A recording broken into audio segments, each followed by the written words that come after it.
You know what the problem with being a bureaucrat in the Galactic Council is?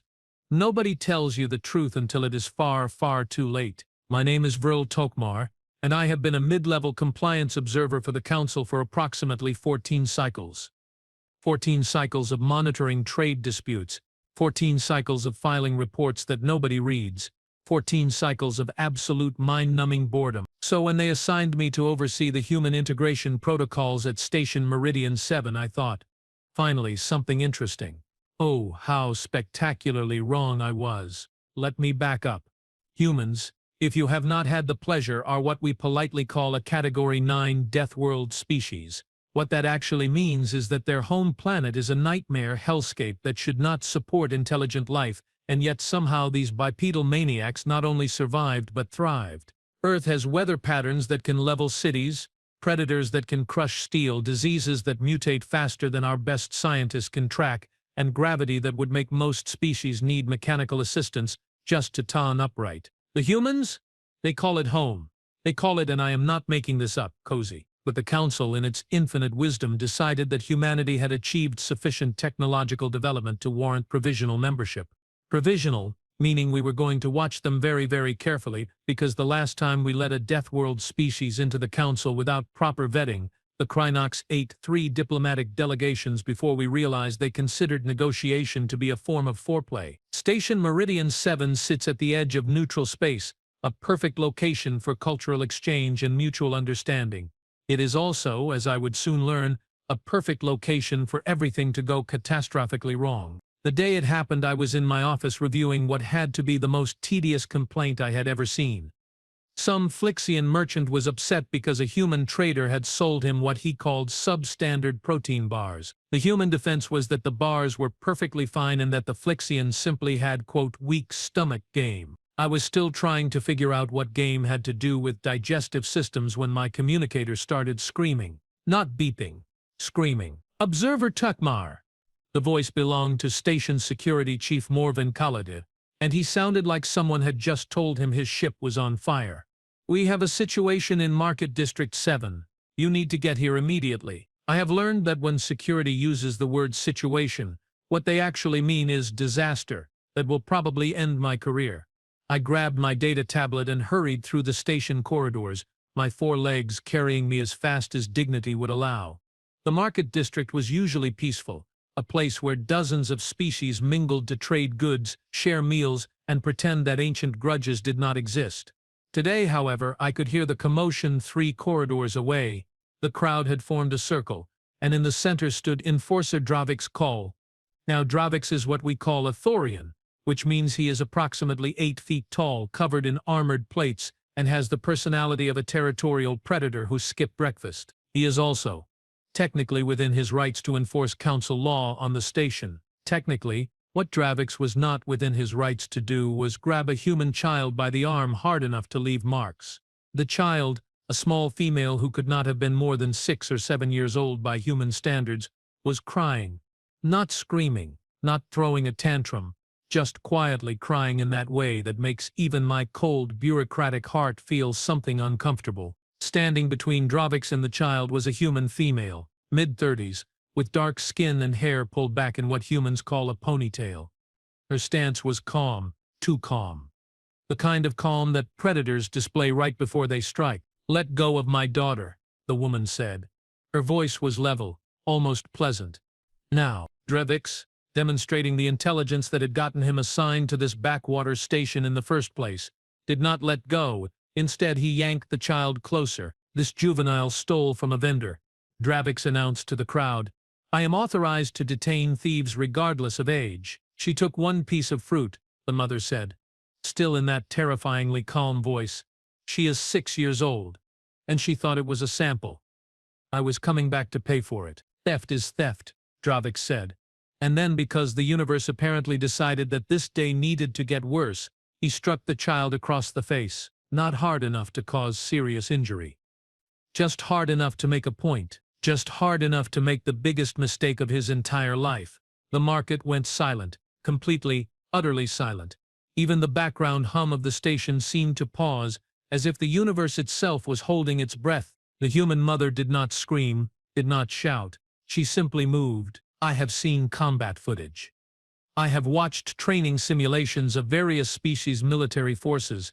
I have never in all my cycles seen anything move the way that human woman moved. One moment she was 3 feet away, the next her hand was around Dravix's throat, and his feet were dangling 6 inches off the ground. 8 feet of armored Thorian enforcer, lifted like he weighed nothing. "You," the woman said, her voice now carrying an edge that could cut steel, "just made a very, very bad choice." Dravix tried to speak, but the pressure on his throat made it come out as a wheeze. He reached for his sidearm, a standard council-issue plasma restrainer, but before his hand could even touch the grip, the woman's other hand snapped out and caught his wrist. The sound of breaking bone echoed through the market. That was when I finally found my voice. "Everyone, please, let us all remain calm." The woman's eyes swiveled to me, and I forgot how to speak. I have looked into the eyes of apex predators. I have faced down angry mob bosses and corrupt officials. None of that prepared me for the look a human mother gives when someone has hurt her child. "Security is on the way," I managed to squeak out. "We will resolve this appropriately." "Oh, it will be resolved," the woman said. She released Dravix, who crumpled to the ground gasping. She scooped up her daughter with one arm, checked the child's face with a gentleness that contrasted sharply with the violence of moments before, and then looked at me again. "My name is Kelly Winters.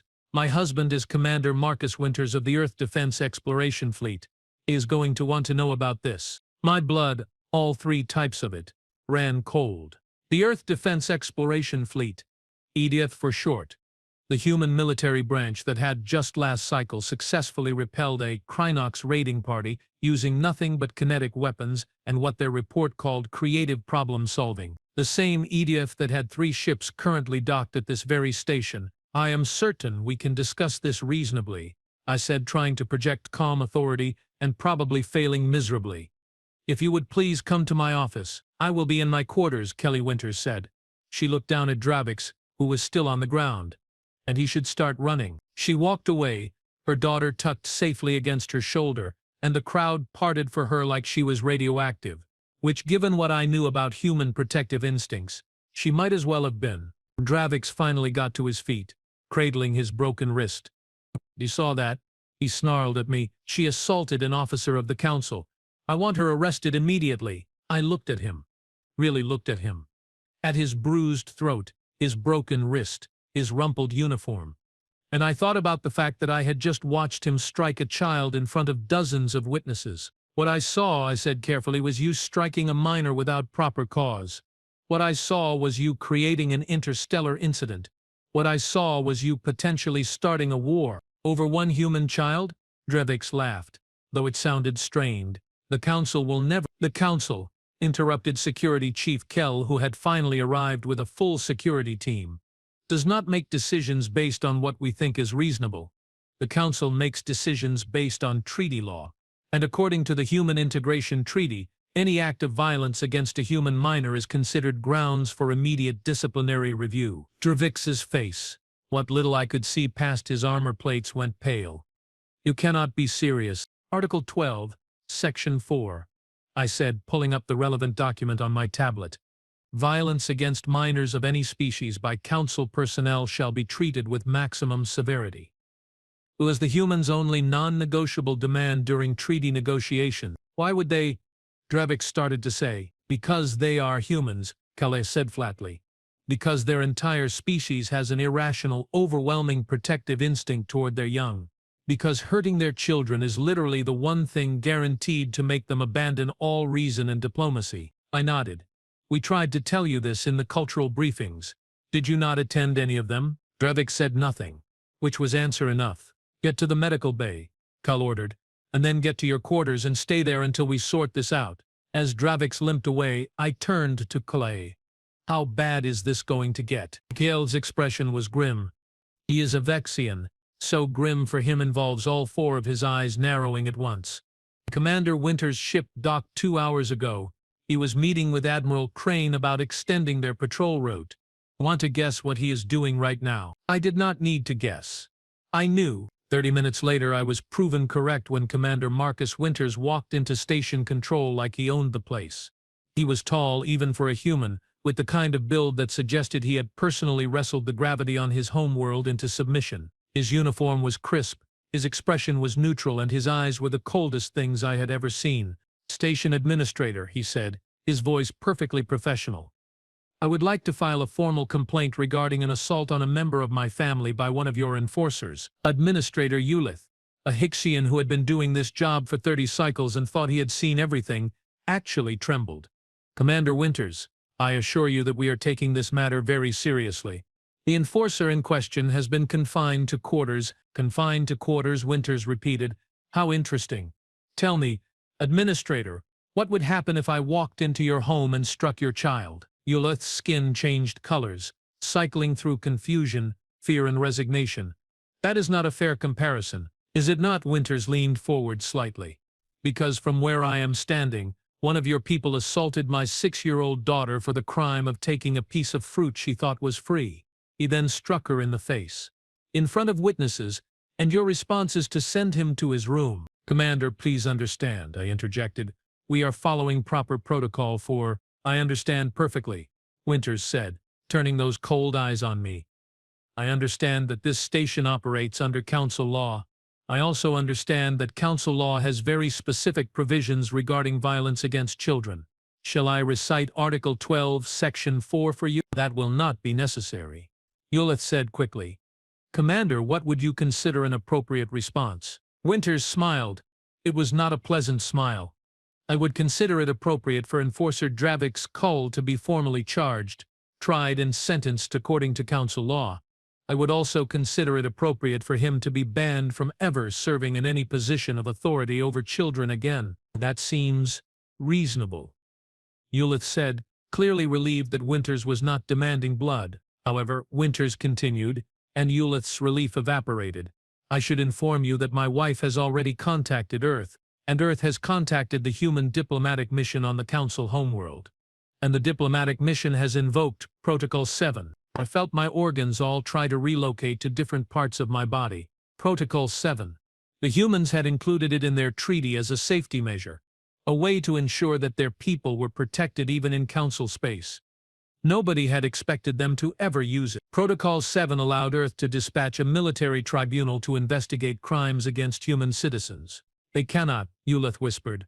"A military tribunal in Council space would set a precedent that what?"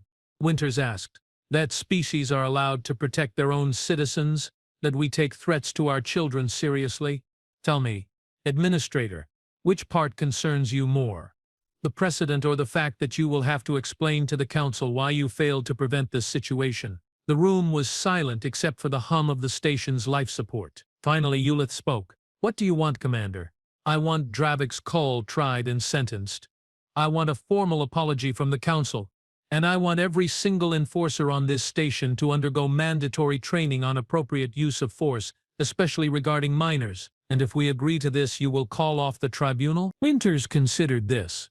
"No, the tribunal is coming regardless, but if you cooperate, I will recommend leniency in their assessment of how this station is managed." Ulith looked like he wanted to argue, but he was smart enough to know when he had lost. "Very well, we will cooperate fully." Winters nodded. "Good. I will be in my quarters with my family. You know where to find me when the tribunal arrives." He left, and the silence that followed was deafening. "Observer Tokmar," Ulith said quietly. "Find me everything you can about human legal systems, human military tribunals, and human cultural attitudes toward children. I need to know exactly what we are dealing with." I spent the next 6 hours reading, and what I learned terrified me. Humans, it turns out, have spent their entire evolutionary history protecting their young at all costs. They have laws, customs, and cultural practices all centered around child safety. They have stories, myths, and legends about the terrible things that happen to those who harm children. They have a phrase, Mama Bear, that refers to the protective fury of a human mother, based on one of their planet's most dangerous predators. And they have a military that takes attacks on human citizens very, very personally. The tribunal arrived 3 days later. It consisted of 5 humans, all wearing the formal uniform of the Earth Defense Exploration Fleet's Judge Advocate General Corps.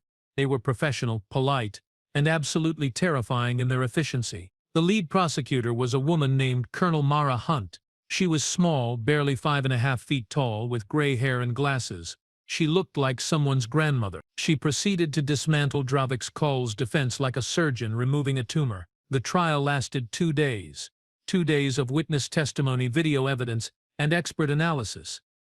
2 days of Dravix trying to claim he was just doing his job, that the child had committed theft, that he had used appropriate force. 2 days of Colonel Hunt calmly, methodically proving that he was lying. On the 3rd day, the tribunal delivered its verdict. Guilty on all charges. Assault of a minor. Abuse of authority. Violation of Council Human Treaty provisions. The sentence was read aloud in the station's central courtroom, broadcast to every screen on Meridian 7. Enforcer Dravix Kol is hereby stripped of rank, banned from council service, and sentenced to 5 cycles in a rehabilitation facility specializing in anger management and cultural sensitivity.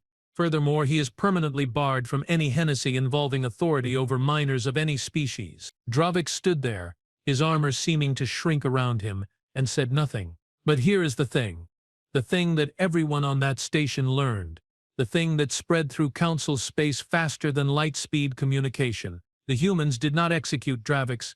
They did not demand his head, despite the dramatic rumors that had spread through the station. They demanded justice, fair, proportional justice, according to law. And somehow that was more frightening than any threat of violence could have been, because it meant the humans were not irrational. They were not mindless savages who would lash out at any provocation. They were controlled, organized, and absolutely committed to protecting their people through legal and proper channels, which meant that if you harmed a human, especially a human child, you would not face a quick death in combat. You would face the full weight of human law, human bureaucracy, and human determination. And that, my friends, is so much worse. The tribunal left after the sentencing. Commander Winters thanked them formally, shook hands with Administrator Eulith in what I am certain was a deliberately painful grip, and returned to his ship. Kelly Winters, before she left, stopped by my office. Observer Tokmar, she said, I want to thank you for your help during this process. I did very little, I admitted. The tribunal handled everything. You filed an accurate report, she said. You did not try to minimize what happened or protect Dravix. In a system as bureaucratic as the Council, that actually matters. I nodded, not sure what to say. She smiled, and this time it reached her eyes. My daughter is fine, by the way. She was scared, but she is resilient. Kids usually are. I am glad, I said, and I meant it. One more thing, she added, her smile fading slightly. Tell your colleagues, tell anyone who will listen, that humans do not want war. We do not want conflict. We just want our children to be safe. Is that really so much to ask? No, I said quietly. It is not. She left, and I sat in my office for a long time thinking about everything that had happened. The Council learned several important lessons from the Meridian 7 incident. First, never underestimate a human parent. Second, human justice is scarier than human violence. And third, most importantly, if you want to maintain peaceful relations with humanity, there is one simple rule that overrides all others. Do not touch their kids. Just do not. Trust me on this one. So, you would think that after the Meridian 7 incident, as it came to be known throughout Council space, things would settle down. You would think that everyone would learn their lesson, file the appropriate reports, and go back to the boring routine of intergalactic bureaucracy. You would be wrong, because 3 months after the tribunal, I got promoted. Yes, promoted. Apparently, filing an accurate report and not lying to protect a fellow council employee makes you some kind of hero in the eyes of upper management. They made me senior compliance observer and gave me oversight of all human integration protocols across 6 stations. My predecessor, a Phelaxian named Quarn, who had been doing the job for 20 cycles, took one look at the assignment and retired immediately. Just handed me the data files, wished me luck, and walked out humming what I can only assume was a funeral dirge. I should have known something was wrong when he started laughing halfway down the corridor. My new office was bigger, which was nice. My new responsibilities were terrifying, which was not. I now had to monitor human interactions across multiple stations, coordinate with Earth diplomatic missions, and somehow prevent another interstellar incident from occurring on my watch. The Council, in their infinite wisdom, had also decided that we needed better cultural exchange programs. What this actually meant was that they wanted me to organize events where humans and other species could interact in controlled, supervised environments where nobody would accidentally start a war. The first event was a disaster. Well, not a disaster in the traditional sense. Nobody died, nobody was injured, but I learned something very important about humans that day, something that the cultural briefings had somehow failed to mention. Humans are competitive about everything. The event was supposed to be a friendly sports exhibition. Various species would demonstrate their traditional games. Everyone would appreciate the diversity of galactic culture, and we would all leave with a greater understanding of one another. Instead, what happened was that a human teenager named Jake Ramos challenged a Krillian warrior to something called an arm wrestling match. Now, Krillians are strong, very strong. They have 4 arms, each capable of lifting approximately 300 pounds. They are bred for combat, raised on a high-gravity world, and generally considered to be among the most physically powerful species in Council space. Jake Ramos was 17 years old, weighed maybe 160 pounds, and had apparently been working on his uncle's farm over the summer. The match lasted 4 seconds. The Krillian warrior, a decorated veteran named Throck, who had fought in 3 border conflicts, stared at his defeated arm like it had betrayed him. "How?" he whispered. Jake shrugged. "I work out, I guess. You want to go best 2 out of 3. That was how I learned that human adolescents, despite not being fully grown, possess something called teenager strength that defies all logical explanation. It has something to do with their growth hormones, their bone density, and apparently sheer stubbornness. The arm wrestling tournament continued. Jake Ramos defeated 6 more opponents before finally losing to a Thorian female who outweighed him by 400 pounds. Even then, it took her nearly 30 seconds, but that was not the real problem. The real problem started when someone suggested a game of soccer. For those unfamiliar, soccer is a human sport involving kicking a ball into a goal. It sounds simple. It sounds harmless. It is neither of those things. The humans formed one team. Various other species formed the opposing team. The rules were explained. Boundaries were set, and I thought foolishly that this would be fine. 10 minutes into the game, I had to call the medical team for 3 separate species who had pulled muscles trying to keep up with the humans. 20 minutes in, the Vexian goalkeeper quit, claiming that trying to track human movements was giving him a headache across all 4 of his eyes. At the 30-minute mark, the score was humans 23, everyone else 0, and I was seriously considering just canceling all future cultural events forever. A human woman named Patricia Okage, who worked as a maintenance engineer on the station, scored 7 goals by herself. When asked how she was so good, she explained that she had played casually in college and had not touched a ball in 5 years. Casually. 5 years of no practice. 7 goals in 30 minutes. The match ended when one of the human players trying to pass the ball accidentally kicked it so hard that it punched through the reinforced wall of the gymnasium and embedded itself in the corridor outside. Nobody was hurt, but the maintenance report took 3 days to file. After that, I implemented new rules. All human sporting events would be humans versus humans only. Everyone else could watch, but participation was restricted for safety reasons. Safety for the non-humans. But sports were not the only thing I had to worry about. Oh no, because humans, I learned, are also very enthusiastic about sharing their culture, specifically their food. The incident happened at Station Kelvar 9, one of the larger hubs under my supervision.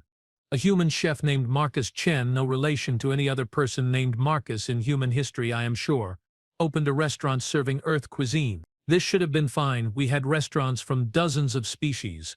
Food is usually a safe way to share culture, except Marcus Chen specialized in something called hot wings. Now let me explain something about capsaicin, the chemical compound that makes human food spicy. For most species, capsaicin is somewhere between mildly irritating and actively poisonous. Humans, however, have receptors that register capsaicin as pain, and for reasons that I still do not understand, they enjoy this. They enjoy pain deliberately in their food. Marcus Chen's hot wings were rated on a scale from mild to something called Deathwish Level 7. A Hichian trader trying to impress a human colleague ordered Deathwish Level 7 wings. The medical team had to treat him for chemical burns in his mouth from food. Marcus Chen felt terrible about it and personally apologized. He also, and I am not making this up, offered the Hixian a free meal at any spice level below Deathwish Level 3. The Hixian politely declined and has not been seen near the restaurant since. I implemented new rules requiring warning labels on all human food above a certain spice threshold. Marcus Chen complied cheerfully and business actually increased because apparently half the station wanted to know what dangerous food tasted like. By month 4 of my new position I had dealt with sporting incidents, food-related injuries, and one memorable occasion where a human child's science fair project accidentally created a small electromagnetic pulse that shut down power to an entire deck. The child, a girl named Emma Schultz, apologized profusely and explained that she had just been trying to build a better battery. She was 9 years old. I was seriously considering early retirement when the real crisis hit. It started with a distress call from Station Vorgal 3, the smallest and most remote station under my jurisdiction. The message was brief, encrypted and marked urgent. Observer Tokmar, we have a situation. Please advise immediately. I have learned to hate that word. Situation. I contacted Station Vorkal 3's administrator, a nervous Pelian named Wex, who had only been in the job for 6 months. When his face appeared on my screen, he looked like he had not slept in days. Observer Tokmar, thank the stars. We need help. We need it now. Explain, I said, pulling up Vorkal 3's status reports. We have 12 human families on this station, mostly scientists, some traders, a few military liaisons. 3 days ago, a group of raiders attacked the station. Mercenaries, we think. They damaged our defenses and have taken hostages. My blood ran cold. How many hostages? 47, including 8 human children. Oh no. Have the raiders made demands? I asked, already knowing this was going to get worse. They want control of the station's fuel reserves and safe passage out of council space. They have given us 72 hours. We have 12 hours left. Have you contacted the human military? Wex's face went even paler. That is the problem. We did. The EDF sent a response saying that they have a ship en route, but it will not arrive for another 18 hours. Observer, the human parents are demanding we do something now. They are talking about taking matters into their own hands. Absolutely not, I said immediately. Do not let them do anything. Keep them calm, keep them separated if you have to, and do not under any circumstances let them near the raiders. I have tried, Wex said desperately. But observer, you do not understand. These are human parents. Their children are in danger. They are not listening to reason. I thought about Kelly Winters lifting an 8-foot Thorian off the ground with one hand. I thought about the look in her eyes when someone had threatened her daughter. How many raiders are there? I asked. 15. All heavily armed. They are holding the hostages in the station's cargo bay. And how many human parents are demanding action? 24. I did some quick mental math. 24 human parents versus 15 armed mercenaries. Under normal circumstances, I would say the mercenaries had the advantage, but these were not normal circumstances. These were humans whose children were in danger. I am coming there immediately, I said. In the meantime, do whatever you can to keep the humans calm. Tell them that help is on the way. Tell them that I am personally overseeing the situation. Tell them anything, but do not let them go after those raiders. I will try, Wex said, but he did not sound confident. I grabbed my emergency travel kit and headed for the transport bay. The trip to Vorthak Tree would take 6 hours at maximum speed. 6 hours to figure out how to prevent an interstellar incident in Attican massacre. I spent those 6 hours reading everything I could about human military tactics, hostage situations, and parental protective instincts. What I learned did not make me feel better. Humans throughout their history have a consistent pattern when it comes to protecting their young. They become, in a word, unstoppable. There are documented cases of human parents performing feats of strength that should be physically impossible, lifting vehicles, breaking through walls, fighting off multiple attackers, all in defense of their children. There is a biological component to this.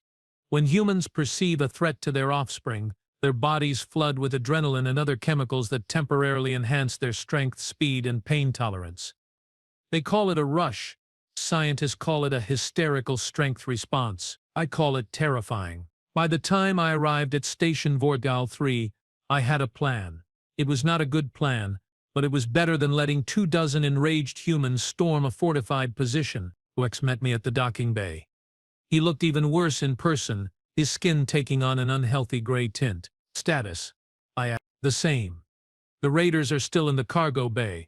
The hostages are alive, but we have no direct communication with them, and the humans are gathered in conference room 7 demanding updates every 10 minutes. Take me to the humans, I said. Conference Room 7 was not designed to hold 20 people, especially not 24 humans who were radiating enough tension to power a small generator. They turned as one when I entered, and I felt the weight of their collective stare. I recognized a few faces from previous reports. Scientists, engineers, a diplomatic attaché. All of them normally calm, rational professionals. Right now they looked like they were ready to tear the station apart with their bare hands. "Observer, Tokmar," said a human man I recognized as Dr. James Harding, a xenobiologist. "With all due respect, we are done waiting. Our children have been in the hands of those monsters for 3 days. We want action now." "I understand your frustration," I began. "Do you?" interrupted a woman I did not recognize. "Do you have children, observer?" "I have offspring, yes. 3 of them. Then you understand that every second we wait is a second too long." I nodded slowly. "I do understand, which is why I need you to trust me. I have a plan, but it requires your cooperation." "What kind of plan?" Dr. Harding asked suspiciously. "The kind that gets your children back safely without anyone getting killed," I said. "But I need information first. How many of you have combat training?" 12 hands went up. 12 out of 24. That was actually lower than I had feared. "How many of you have experience in tactical operations?" 5 hands stayed up. "And how many of you are willing to follow orders from someone who is not human?" All 24 hands went up immediately. That at least was promising. "Good," I said. "Here is what we are going to do. The EDF ship will arrive in 12 hours. The Raiders' deadline is in 6 hours. We need to buy time and we need to gather intelligence on the cargo bay layout." "We already know the layout," said one of the humans with combat training, a former military officer named Lieutenant Sarah Park. 3 of us used to work cargo operations. We know every access point, every ventilation shaft, every structural weakness in that bay." "Excellent. Then here is the plan. We are going to convince the Raiders that we are negotiating in good faith. We are going to offer them exactly what they want." "What?" several humans said at once. "We are going to lie," I said simply. "We are going to tell them they can have the fuel and safe passage. We are going to ask for a show of good faith, which means releasing some hostages. Children first, obviously. Once we have your children safe, we can reassess the situation." "And if they refuse?" Dr. Harding asked. "Then we move to Plan B." "Which is?" I looked at all 24 of them. "Plan B is you get your children back the human way. But let us try Plan A first." "Yes." There was a long silence. Then Lieutenant Park nodded. "We can give you 6 hours. But observer, if those children are not safe by then, we are going in, and nothing you say will stop us." "Understood," I said. Because really, what else could I say? The negotiations started immediately. I contacted the Raiders through the station's communication system, speaking to their leader, a Vexorian mercenary who called himself Kroth. "We are prepared to discuss your terms," I told him. "Discuss?" Kroth's voice was rough, filtered through a translator. "There is nothing to discuss. You give us what we want or hostages start dying." "Unnecessary," I said calmly. "We are willing to provide the fuel reserves you requested. However, we need assurances that you will release the hostages unharmed." "You will get your assurances when we are safely away from Council space." "That is not acceptable. Release half the hostages now as a show of good faith. Children first. Then we will begin transferring the fuel." There was a pause, then Krath laughed. "You think I am stupid?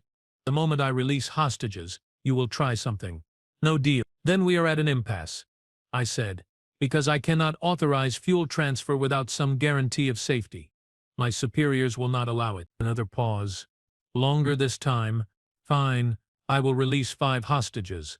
Not children. I keep the children until we are clear." My heart sank. I had suspected this might happen. The Raiders knew that the children were the most valuable bargaining chips. "That is unacceptable," I said, but Krath had already cut the connection. I turned to find all 24 human parents standing behind me. They had heard everything. 6 hours is up," Lieutenant Park said quietly. "Time for Plan B." "Wait," I said. "The UBDOP ship is only 6 hours away now. Our children have been hostages for 3 days," Dr. Harding said. His voice was steady, but his hands were shaking. 3 days of fear and trauma. "We are not waiting 6 more hours." I looked at Administrator Wex, hoping for support. He looked back at me with an expression that clearly said, You are on your own. If you do this, I said to the humans, people will die. Probably the raiders, possibly some of you, and there is a risk to the hostages. We know, said Lieutenant Park, which is why we are going to do this smart. We are not going to charge in blindly. We have a plan. Against my better judgment, I asked.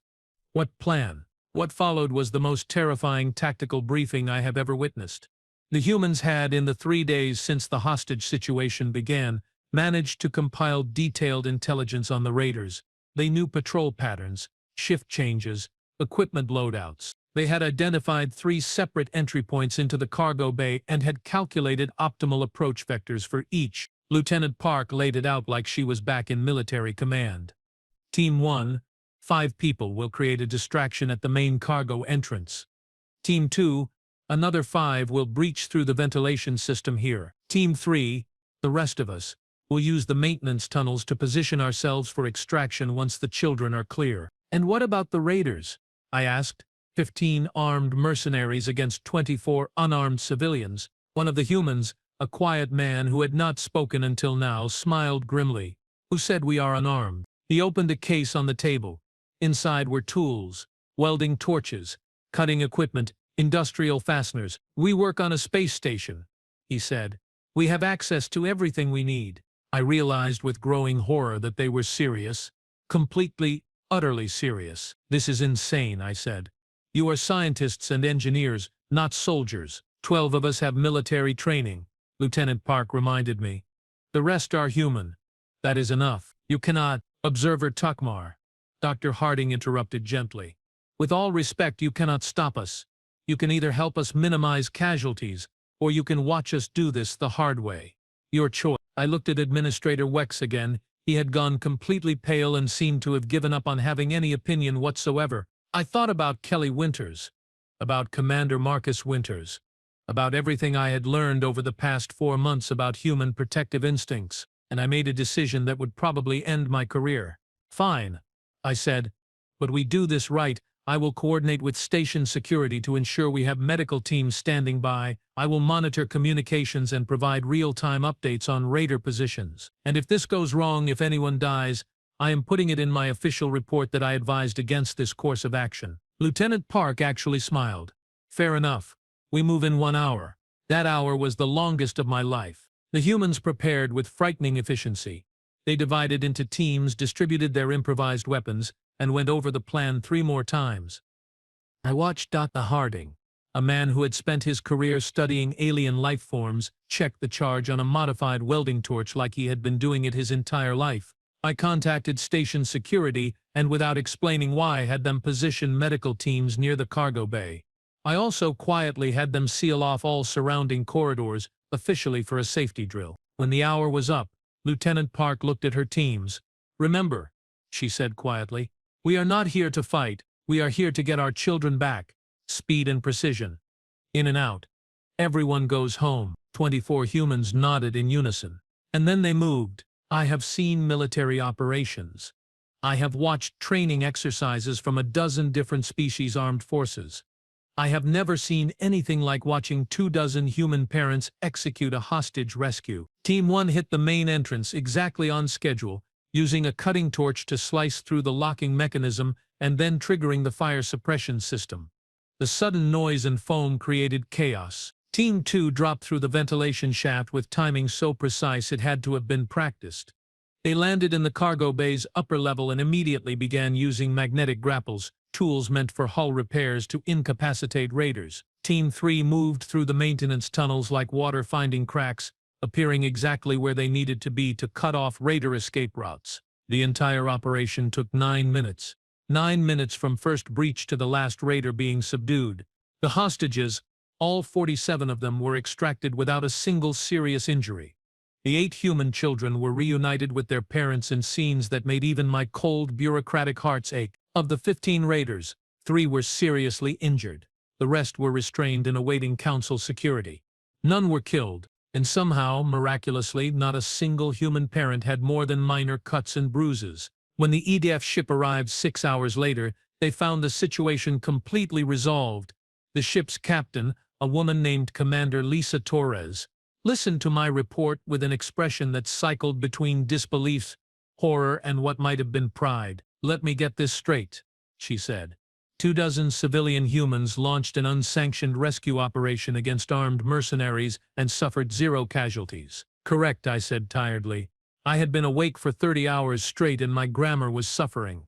"And you allowed this?" I tried to stop them. They explained that they were doing it with or without my cooperation. I chose cooperation. Commander Torres was quiet for a long moment. Then she started laughing. "Observer Tokmar, I am going to put you in for a commendation. Do you know why? I truly do not. Because you did something that most council officials cannot do. You understood humans. You understood that when our children are threatened, nothing else matters. You worked with that instead of against it. That is more diplomatic skill than most ambassadors show in their entire careers." The commendation did come through, eventually, along with a promotion to regional compliance director and a substantial raise, but more importantly, the incident at Vorgol 3 became required study material for all council personnel working with humans. It even got a formal name in the training materials, the Vorgol 3 demonstration, because that is what it was really. A demonstration of what happens when you threaten human children and then get out of the way. 6 months later I was back in my office on Station Meridian 7 reviewing reports and trying to prevent the next crisis, when I got an unexpected visitor. Kelly Winters, along with her daughter Emma, now 7 years old and apparently fully recovered from her traumatic experience. "Observer Tokmar," Kelly said warmly. "I hope we are not interrupting." "Not at all," I said, genuinely pleased to see them. "What brings you to Meridian 7? "Marcus got assigned here for a 6-month rotation. We decided to make it a family posting." She smiled at her daughter. "Emma wanted to thank you personally." Emma Winters stepped forward, holding a small package. "My mom told me you helped make sure the bad man who hit me got in trouble." "Thank you." I took the package, touched in a way that surprised me. "You are very welcome, Emma, but I was just doing my job." "My mom says that doing your job right is harder than people think," Emma said seriously. Inside the package was a drawing. It showed what I assumed was me, all 4 legs and greenish skin carefully rendered in crayon, standing next to several human figures. At the top, in a child's handwriting, were the words, "Thank you for keeping us safe." I may have had something in all 3 of my eyes at that moment. Kelly smiled. "We also wanted you to know that the families from Vortavral 3 have put together a thank you gift for you. They are calling it the Tokmar Protocol. It is a set of guidelines for council human cooperation during crisis situations. They are submitting it to the council for official adoption." "That is unnecessary," I said. But I was smiling. "Maybe," Kelly said. "But we wanted you to know that humans appreciate when other species try to understand us. We know we are difficult. We know our instincts do not always make sense to others, but you tried. That mattered." After they left, I hung Emma's drawing on my office wall right next to my official commendations and certificates. And I thought about everything I had learned over the past cycles. Humans are strong. Humans are competitive. Humans are protective of their young to a degree that borders on irrational. But humans are also fair. They seek justice, not vengeance. They follow laws, even when emotions run high. They can be reasoned with, as long as you understand what drives them. And most importantly, humans remember who stands with them when it matters. I have been a bureaucrat in the Galactic Council for 18 cycles now. I have dealt with countless species, managed hundreds of disputes, and filed more reports than I care to count. But the humans taught me something that no amount of training or experience could have provided. They taught me that sometimes the most dangerous species in the galaxy is also the most worth protecting. Because when you stand with humanity, when you truly try to understand them and work with them rather than against them, they will move stars to protect you in return. Just do not ever, ever threaten their children. Trust me on that one. I learned it the hard way. And I have the drawing on my wall to prove it.